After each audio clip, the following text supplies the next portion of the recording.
राधे राधे, जय श्री कृष्णा। आज मैं आपको बुधवार गणेश जी की एक पुरानी कहानी सुनाने जा रही हूँ।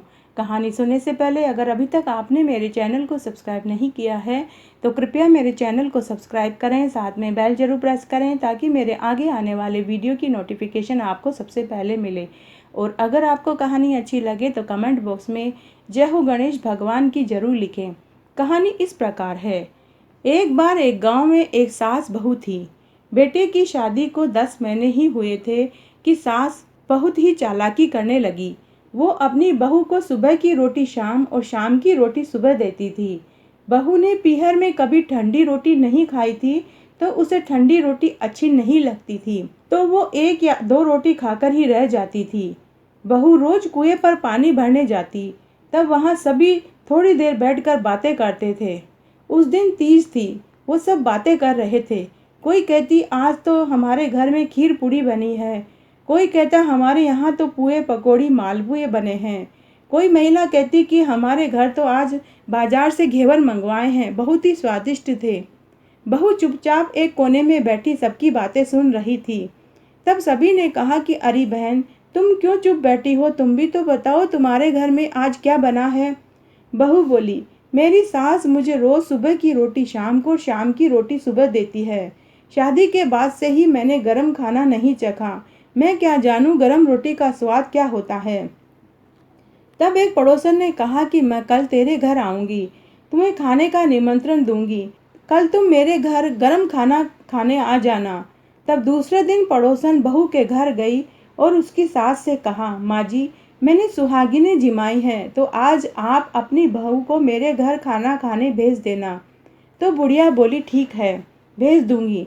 जैसे ही बहू तैयार होकर पड़ोसन के घर खाना खाने के लिए जाने लगी तो उसकी सास बोली, अरे करमजली कहाँ चली, जा अंदर कमरे में। और सास ने बहू को कमरे में बंद कर दिया और खुद खाना खाने चली गई।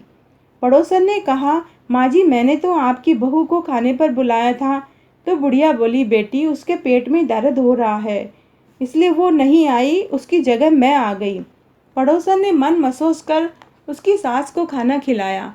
उधर बहू का रो रो कर बुरा हाल हो रहा था और खुद की किस्मत को बार बार में कोस रही थी। तभी उसका पति आ गया। उसने देखा कि उसकी पत्नी एक कमरे में बंद है। उसने पूरी बात पूछी। पत्नी ने पूरी बात बताई कि तुम्हारी माँ मुझे गरम खाना नहीं देती है।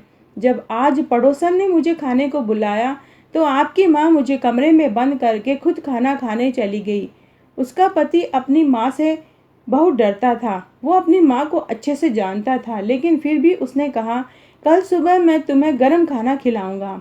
तब दूसरे दिन जब उसकी माँ मंदिर गई तो पीछे से बेटे ने 4 रोटी बनाई और उसका चूरमा बनाकर उसमें खूब सारा घी, बूरा, खोपरा मिलाया और 4 लड्डू बनाकर अपनी पत्नी को दिए। जैसे ही उसकी पत्नी लड्डू खाने बैठी तभी दरवाजे पर उसकी सास आ गई। तब बहू ने चारों लड्डू एक खाली मटकी में रख दिए और पानी भरने का बहाना बनाकर मटकी लेकर कुएं पर चली गई। लेकिन कुएं पर बहुत भीड़ थी। उसने सोचा कि मैं लड्डू अगर यहाँ खाऊंगी तो ये लोग मेरी सास से कह देंगे। तो बहू पास ही एक गणेश जी के मंदिर था, वहाँ चली गई और वो जैसे ही लड्डू खाने बैठी तभी गणेश भगवान ने हाथ फैला दिया। बहू ने एक लड्डू गणेश जी की हथेली पर रख दिया।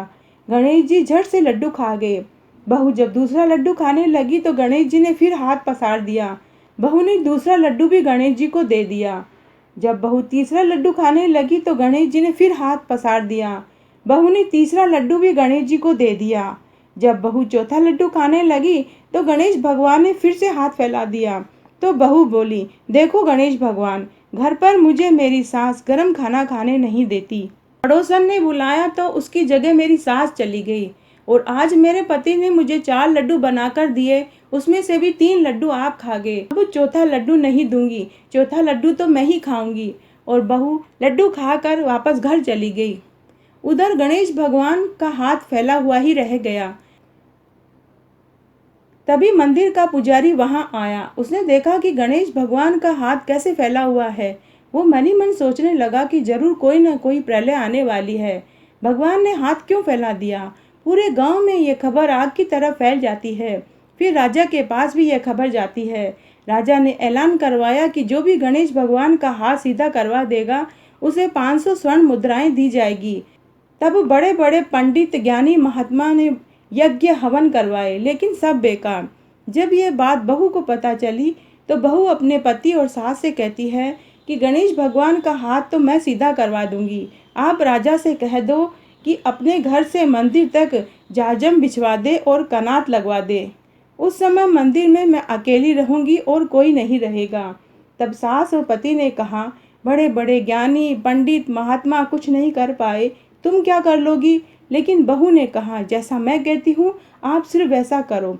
तब सास राजा के पास गई और बोली, राजा जी, मेरी बहू गणेश भगवान का हाथ सीधा करवा देगी, लेकिन उसकी एक शर्त है कि मेरे घर से मंदिर तक जाजम बिछा दो और कनात लगवा दो, और मंदिर में उस समय वो अकेली ही जाएगी। तब राजा ने हामी भरी और राजा ने मंदिर से बहू के घर तक जाजम और कनात लगवा दी। बहू अपनी साड़ी में एक डंडा छुपा कर लेकर गई, लेकिन राजा ने सोचा कि छुपकर देखना चाहिए, आखिर माजरा क्या है। तब राजा पहले से ही मंदिर में छिपकर बैठ गए। बहू मंदिर में गई और अंदर से दरवाज़ा बंद कर लिया और बोली, देखो भगवान जी, मैंने शादी के बाद से कभी भी गर्म खाना नहीं खाया। मेरी सास सुबह का खाना शाम को और शाम का खाना सुबह देती है। जब पड़ोसन ने मुझे खाने का न्योता दिया तभी भी मेरी जगह मेरी सास चली गई। फिर मेरे पति ने मुझे चूरमे के 4 लड्डू बना के दिए। मैंने 3 लड्डू आपको दिए और चौथा लड्डू मैंने खा लिया, तो क्या गुनाह किया? तब गणेश भगवान बोले, मैं तो तुम्हारी परीक्षा ले रहा था। तब बहू बोली, गणेश भगवान, आप अपना हाथ वापस नीचे कर लीजिए, मुझे बहुत गुस्सा आ रहा है, मेरी जग हंसाई मत करवाइए। तभी गणेश भगवान ने हाथ सीधा कर लिया। बहू भगवान को ढोक लगाकर वापस घर आ गई। राजा ने पूरी बात सुनी।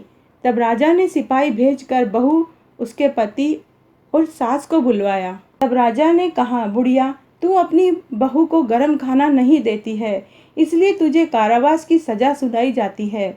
लेकिन बहू ने कहा, राजा जी, सास तो माँ के समान होती है, आप इन्हें जेल में मत डालिए, आप इन्हें छोड़ दीजिए। तब राजा ने कहा कि बुढ़िया, आज के बाद तू अपनी बहू को गर्म खाना देगी। और फिर राजा ने बहू को 500 स्वर्ण मुद्राएं और खूब सारा धन दिया।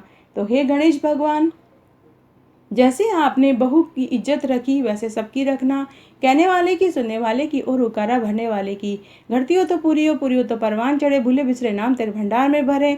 तो आज मैंने आपको बुधवार गणेश जी की कहानी सुनाई। अगर आपको ये अच्छी लगे तो अपने दोस्तों और रिश्तेदारों में ज़्यादा से ज़्यादा शेयर करके पुण्य कमाएं। धन्यवाद।